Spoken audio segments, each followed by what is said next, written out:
Gaming company Valve pioneered VR as we know it today, creating a sophisticated tracking system and prototyping several headsets. It runs the popular Steam VR platform, and it's partnered with HTC on the Vive system. But it hasn't actually produced a VR headset. That's changing with the Valve Index, a high-end PC-tethered headset. Valve is finally stepping out of the shadows to claim its place in the VR hardware market, and it's aiming straight at the high end.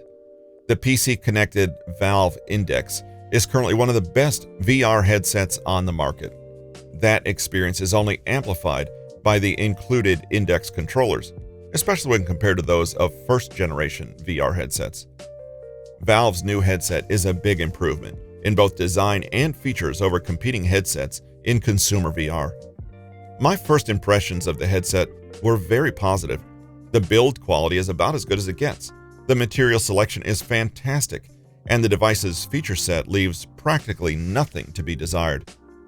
The Valve Index comes with a headset, 2 controllers, 2 base stations for room tracking, wires for said base stations, mounts, another wire to run power to the headset, and charging cables for the controllers. If you're looking for something that's easy to plug and play, the Valve Index is not for you. This is premium VR with all the bells and whistles. The headset itself looks, well, like a VR headset. It weighs a little over 800 grams, which is a lot by today's headset standards, but the weight is balanced enough to keep it comfortable for longer play sessions, and the padded head strap helps. The Index has a resolution of 1440 by 1600 per eye and a refresh rate of 120 Hz. That's sharper than the Rift S, but we have to say the difference isn't hugely noticeable. It does mean there's little screen door problem here, while the refresh rate is high enough to keep the VR nausea at bay. Spending for the Index also bags you a manual IPD adjuster on the headset, something that's been moved to the software level on the Rift S, irritatingly. You have integrated audio on the Valve Index too, but where the Rift S hides this away in the headset, the Index's earphones are prominently displayed with something Valve calls near-field off-ear speakers, and they sound better. But if you want to pair your own headphones, you have that option.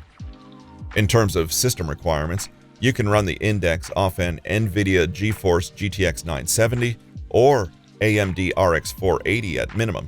However, Valve recommends an NVIDIA GeForce GTX 1070 or better. The Index also offers far better image persistence than first-gen headsets. Everything you see will still look sharp when you're moving your head around, which is something you're always doing in VR. Most notably, Valve bumped the Index's field of view to 130 degrees, 20 degrees more than other consumer headsets. That means even more of the virtual world will envelop you. You won't get any of the periscope effect you find on cheaper headsets, which makes it seem like you're peeking through a tiny window. Up front, the Index has 2 cameras and a notch with a USB 3.0 port hidden beneath the faceplate. Valve calls this the frunk, an accessory slot that developers can use however they see fit. Reality Instruments is already using it to add LED displays to the front of the Index.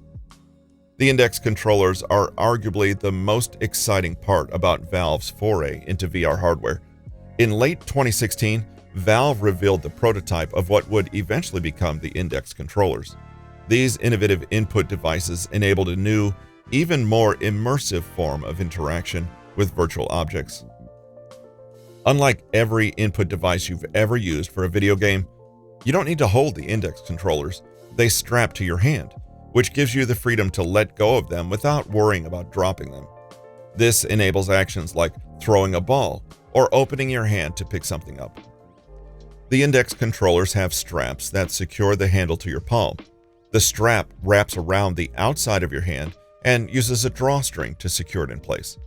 The top of the strap can be adjusted to 4 different positions and features a swivel hinge to accommodate different size and shape hands.